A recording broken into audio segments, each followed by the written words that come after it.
Welcome to the Penny Z Show, where you get to learn how real people overcame real issues. Get ready to take notes and, most importantly, take action. Here's your host, Penny Z.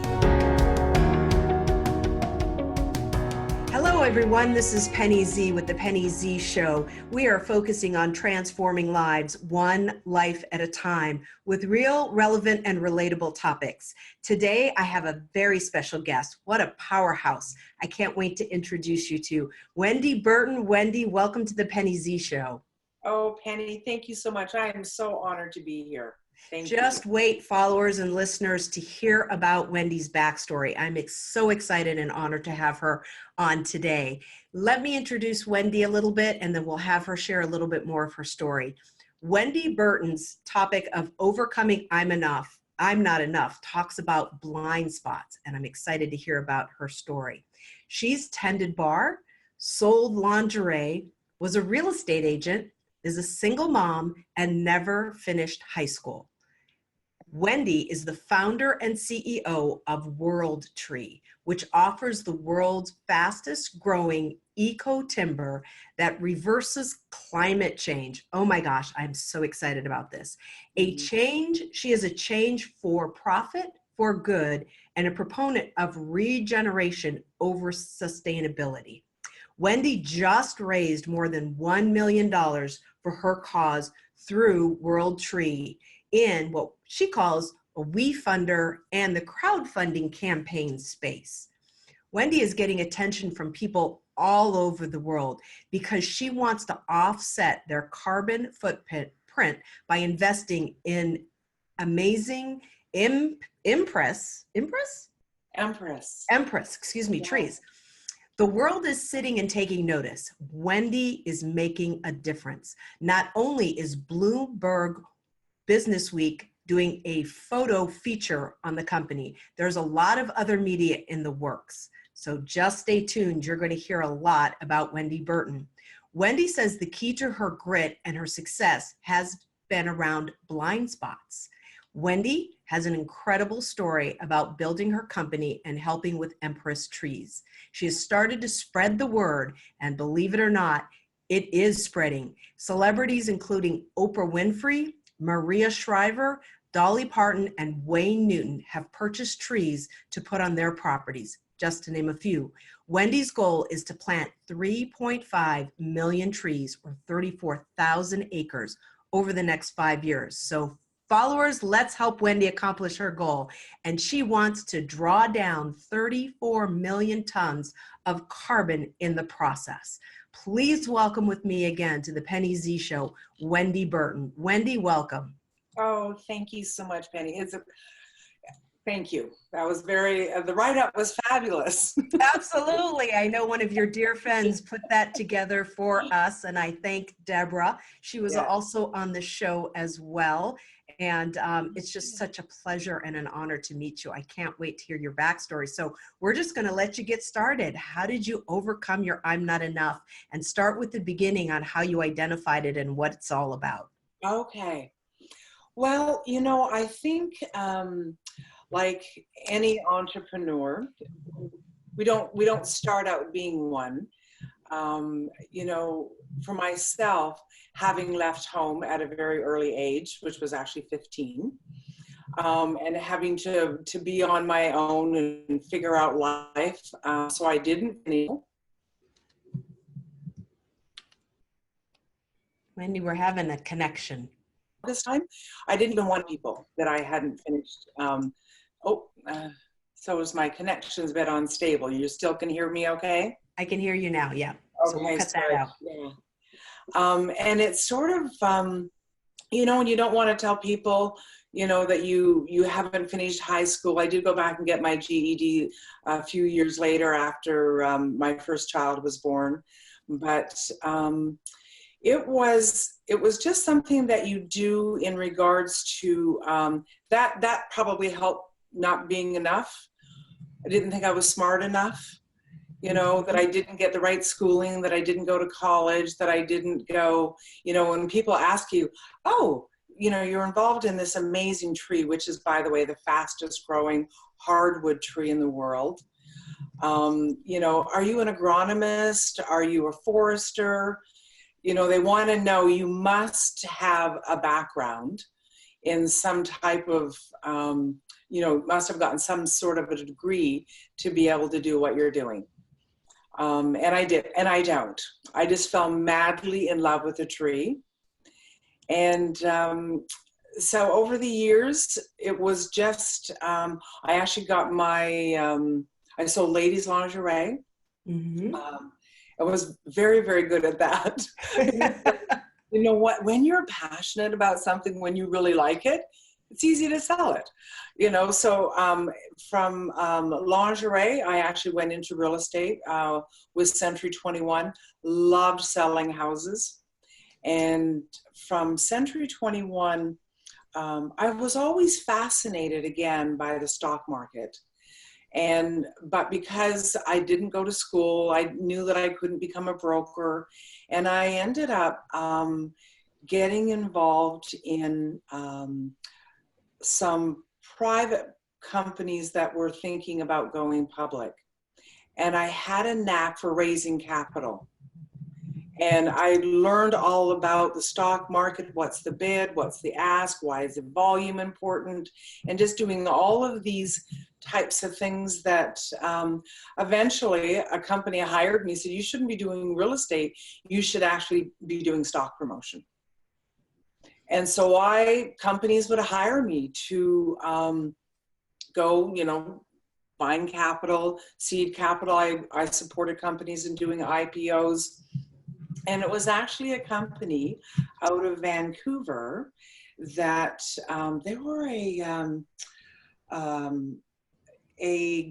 mining company with graphite. That's what it was, yes. And the graphite industry was declining, and they had offered me a job to come in and take a look at this new product they were vending in. And so I flew to Vancouver, and I had what Penny Oprah would call an aha moment. Mm-hmm. And I was sitting at this boardroom table, and they started talking about a tree. And the more they talked about the tree, the more the light bulb went on, and I went, this is what I'm supposed to do. I fell madly, deeply in love with the tree. And what's really, really crazy is that even before I was introduced to this tree, for many years, when I was a single mom, little boys, I used to have this dream where I was flying in a helicopter over acres and acres of trees. There were huge trees. Like, so this was, and trees weren't on my radar. I always was in love with trees, and I've always been a tree hugger, but it was actually sitting in that boardroom going, this is the tree. And so there's a little bit of a joke in the company now. We're not sure whether I found the tree or the tree found me. Uh-huh. But like, you know, we've been together ever since. Well, actually, I actually had to leave the tree for a little while because the Vancouver Stock Exchange many years ago, which by the way is the reason it's not even around anymore, is because it had quite a bit of a nasty reputation as being a pump and dump. See this beautiful view I have? Planes go overhead. So this is the price of the view. Okay. That's quite all right. I'd take it every day, or any day. Yeah. So I realized that you can have the best widget gadget product in the world, but unless you have integrity, it will literally die on the vine. Mm-hmm. And so I actually left that company, and I realized that there was a bit of integrity lacking. And I just left and just decided if I'm supposed to do this, one day I'll do it on my own. And so I worked with a few other companies after that and made them very, very successful doing public relations for public companies. And it was just around 9/11 when the SEC brought down the Fair Disclosure Rule, the Securities and Exchange Commission, SEC brought down the Fair Disclosure Rule, which actually kind of eliminated the job that I used to be able to do. Okay. And I remember the CEO of that company, Lou Ross, who was one of the original founders of Intel. Lou looked at me and he goes, well, we've decided that we'd like to pay for you to become an engineer. And my brain goes, I don't have the schooling. And good Lord, I do not want to go back to school. Not at this age. And so then I said, no, thank you. I said, but you know what? You looked at me and goes, you're going to go do that tree you keep talking about, aren't you? I said, I'm going to go do the tree.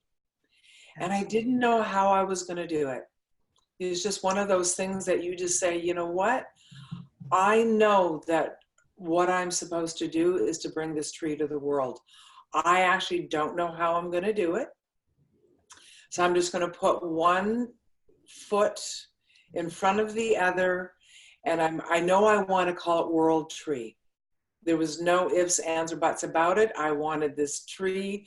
And then I hired a company to help me design a logo. And then I hired somebody to help me do a business plan. And then I hired somebody to help me get it incorporated, you know, and it was just literally, it was just like one step, one step, one step. And the first 5 years was R&D. Can I ask you a quick question? Yeah. Was the tree in existence, or did you create it from, I'm putting trees together. I don't know how to do that. No, I don't know what the question is there, but you know. Yeah, actually the tree is not genetically modified. Okay. It is a natural, God-given, Mother Nature produced tree. It has been around forever. A lot of people, so the tree is called Empress, and we've actually trademarked it Empress Splendor, but the botanical name is actually called Paulownia. And Paulownia is not spelled how it sounds. So I think part of the research that I did when I first started WorldTree was I've discovered it's just human nature. If people don't know how to spell it and they don't know how to say it, they're not going to have a conversation about it. Absolutely understand. That's why instead of Penny Zellenkoff, I'm Penny Z. Yes, yes. Because it's like I'll literally have people call me and they go, do you have one of those Paulownias? I go, yes, we have an Empress tree. Just makes it so much better. And you know, this tree, you know, it can grow up to 20 feet tall in its first year. It captures 11 times more carbon than any other tree. It has beautiful blossoms that have a vanilla jasmine scent that, mark my words, one day I will make a perfume out of this. You can eat the flowers. The tree itself and the way that it grows so fast, it has a unique way of growing, and it's called C4 photosynthesis. I actually said that word right this time. I always get my tongue all twisted around that one. And C4 photosynthesis actually is what's called nitrogen fixing. And so it actually helps regenerate the soil as it draws down carbon from the atmosphere. And so the Empress tree can actually grow in like the worst soil possible. Wow. So for farmers who've been growing pine for 25 to 35 years and they've now harvested their pine, what a lot of people don't realize is pine creates a lot of acidity in the soil. And so they actually can't grow anything after they've removed their pine plantations. But Empress trees will actually grow in that soil with the right fertilizer. By the way, the tree loves chicken manure. So if any of you farmers out there actually have land that's depleted, that's marginalized, we've got the tree for you. And once I fell in love with the tree and decided I'm going to do this, the first 5 years was really just doing R&D on it. And it's a beautiful ornamental. I wanted every single child in the world to actually plant a tree that grows up before they do. It reaches hardwood maturity in 7 years. But we have a marketing campaign inside of our Eco Tree program where individuals can actually offset their negative carbon footprint on the planet by us planting these trees. And in 10 years, when we harvest the tree, you as the investor actually get to share in the revenue from the sale of the lumber. So you get to create wealth for yourself. You get to help Mother Nature, help restore the lungs of Mother Earth. We get to help stop the destruction of old growth forests and put some money in your pocket in the process. So that's a little bit about what the program is, but a little bit, if I could say, Penny, the blind spot. Sometimes when you're so passionate and so close to a deal that literally, for me, I couldn't see the forest for the trees. Mm-hmm. Can you share a little bit more of what that meant to you and what that was like? Yeah, it was like I had been working really hard on creating this tree, and I had this massive vision for it. Didn't realize, by the way, when you launch a company on the heels of 9/11, money is going to be scarce. Mm-hmm. And and I had hired a staff and a team, and I was, doing everything I could to keep the doors open. And one of the things that, on the last companies that I had done really well at, I was driving around a Jaguar XK8 convertible, and I lived in Scottsdale, Arizona, and which is where, by the way, I launched WorldTree, was living in Scottsdale. And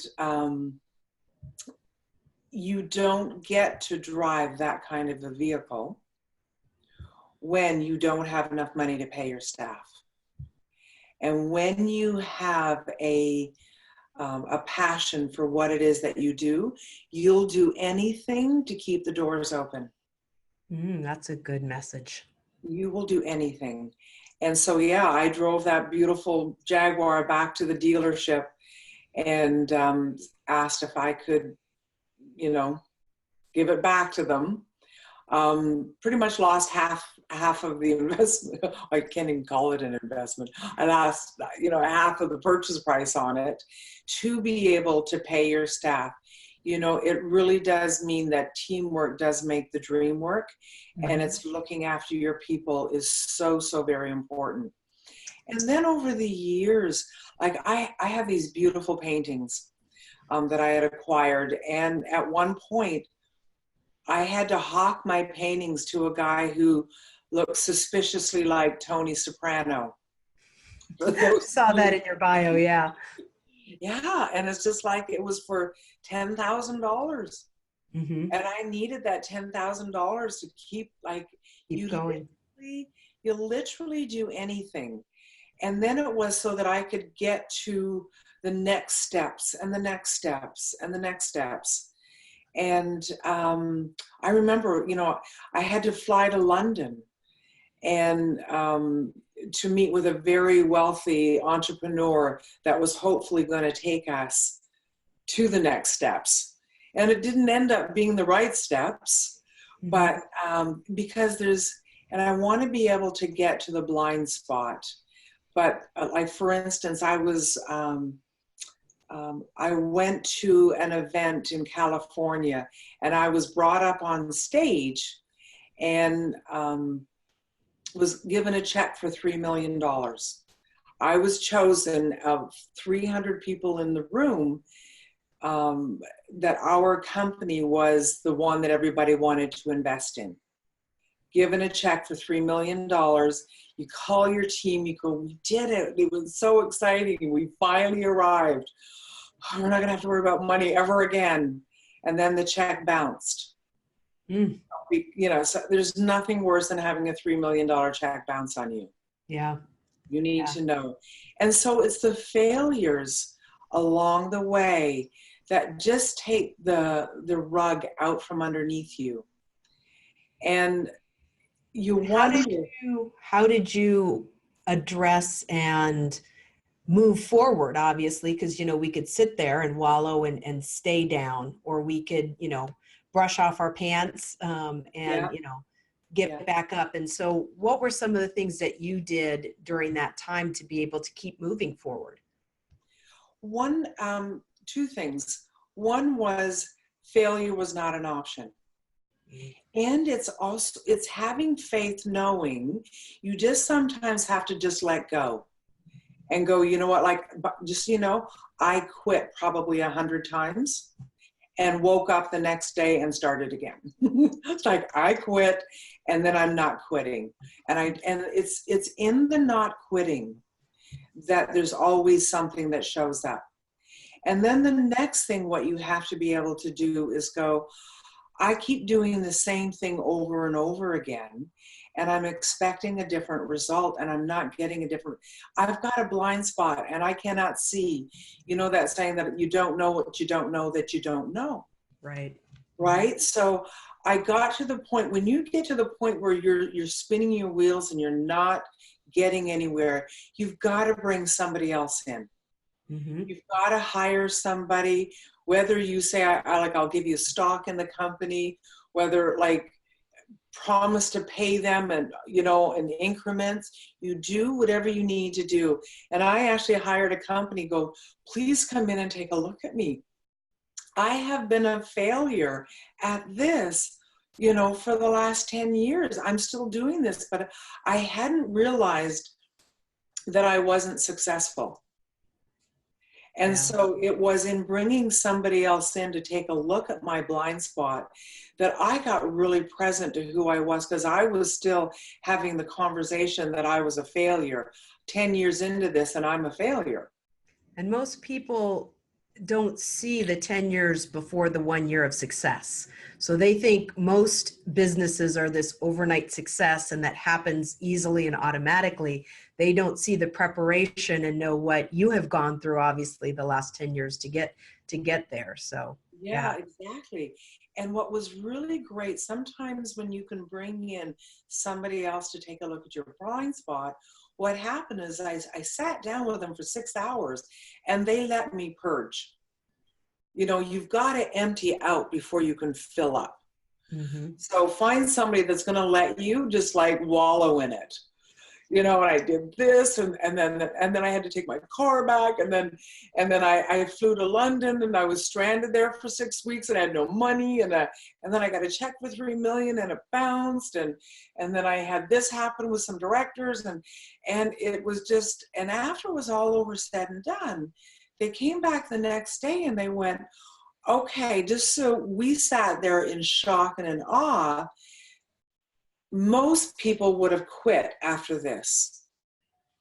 When the second thing happened, most people would have quit and your shareholders wouldn't have blamed you. When this happened, there's actually CEOs out there that would have committed suicide, because they can't take the pressure of having to share with their shareholders, this is the breakdown and we're in a lot of trouble, and and then when this happened, you need to know people were begging you to quit. Mm-hmm. And the fact that it's like 10 years later and you think you're a failure, and I was like, I actually, I got to just like own my power and realize that I wasn't a failure. I was way stronger than what I'd given myself credit for. My mentor says that a lot to me too. He's like, even though we don't want to live in the past, you must look back in your past in the 6 months or the year or the 5 years to appreciate how far you've come forward. And so I understand that. I understand more than you can begin to imagine. And I think every entrepreneur that's out here, like I say to people right now, welcome to my 17-year overnight success. Mm-hmm. And what I neglected to think about, 7 years ago, is that I am marketing a tree. a tree. And trees take a long time to grow. And even though this tree is the fastest growing tree in the world, it took something. I actually get to stand solidly rooted now in my experience and my journey with this tree to be someone that has knowledge about this tree from literally from the ground up, from the soil. And now to be able to branch out in the world and what we've done, because I've actually, eaten the leaves. I've played with the flowers. I've walked through plantations. I've harvested them. I've been here now, and it was 5 years ago when I brought in that company to say, can we do something different? And it was so great. And I want every entrepreneur out there to ask themselves this question right now. What would you do differently if money was no object? Absolutely. And it was such a powerful question that they asked me the next day. Okay, now we've emptied you out. Here's a question. What would you do differently if money was no object? And one of the things that I decided that I wanted to be able to do, I got really present to climate change when the farmers that I was selling my trees to were calling me and they're going, Wendy, we're losing the farm. We've had record rainfall, we've had drought, we've had hurricanes, and so we want to know if you'll give us the trees for free. And I always had to say no, because my business model was the sale of trees. And there's no way I can wait 10 years to be able to give these trees to the farmers for free. And I've often said that farmers are the ones who lovingly put food on our table, yet they're the ones who are starving. And we needed to help regenerate the soil and create a wealth for these farmers. And so when they asked me that question, what would I do differently? I was like, oh, you're not going to like this answer because I'm a good for-profit. They said, what is that? I said, I want to give the trees to the farmers for free. That's what I'd really love. That's what I'd really love to do. And then they came, and I knew it wasn't possible because that was in my blind spot. Mm-hmm. And so it was great. They came back to me the next day and they said, you know this tree? Oh, there's another plane. Do you know this tree captures 11 times more carbon, and people are dying for a solution to feel good about helping the planet. So we can offer an investment where individuals get to offset their carbon footprint besides recycling and composting and riding their bikes to work, because that's not big enough. And then inside that investment, you get to take those trees and go give them to the farmers for free. And then you can support the farmers in helping manage them, grow them, love them, look after them. And then in 10 years, when those trees are harvested, you get to give the farmer 50% of the revenue from the sale of the lumber. And then you and WorldTree and the Eco Tree investor get to share the other 50%. Mm-hmm. Brilliant. Brilliant. Brilliant. We sold out the first offering in 6 weeks. Fantastic. Yeah. So and now we offered it on WeFunder, and we sold over $1 million in the US of people buying a half an acre, 1 acre, 3 acres. It was like, okay, this is Love cool. it. Well, Wendy, I don't want to let you go, and I could continue to talk to you, and obviously would love to continue to be in your world, to support your world and your cause, but we are getting close to a closing on the Penny Z Show today. So I usually leave with 2 questions of our guests. The first question is, any additional tools or techniques that you would like to share with our listeners around overcoming their blind spot? Be open to the connections that you make. They always lead you down a path.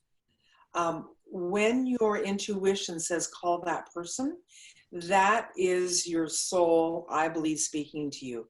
Make that call. Absolutely. That's fantastic advice. I believe in the universe and manifestation as well. And really listening to your gut, because your gut is telling you a physical reaction to the external circumstances and people and situations that you're experiencing. So Mhm. the other thing that I like to ask my guests, of course, is if they want to get to know your company, support your company, become an investor, what would be the best way for us to support you, and how would you like people to reach out and find you? Go to our website at WorldTree.info.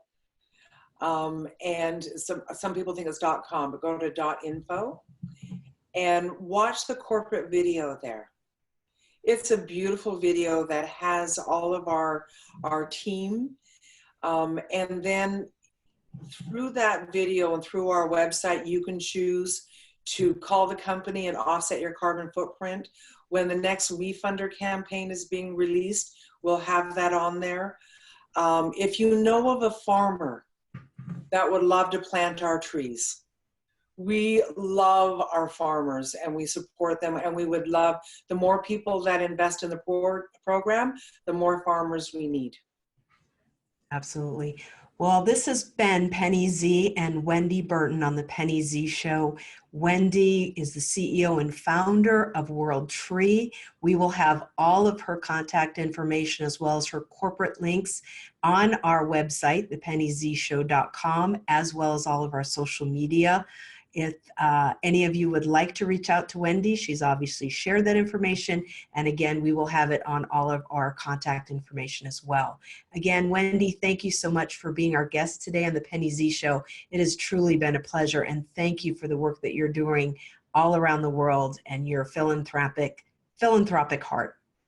Thank you so much, Benny. I have thoroughly enjoyed sharing with you here today.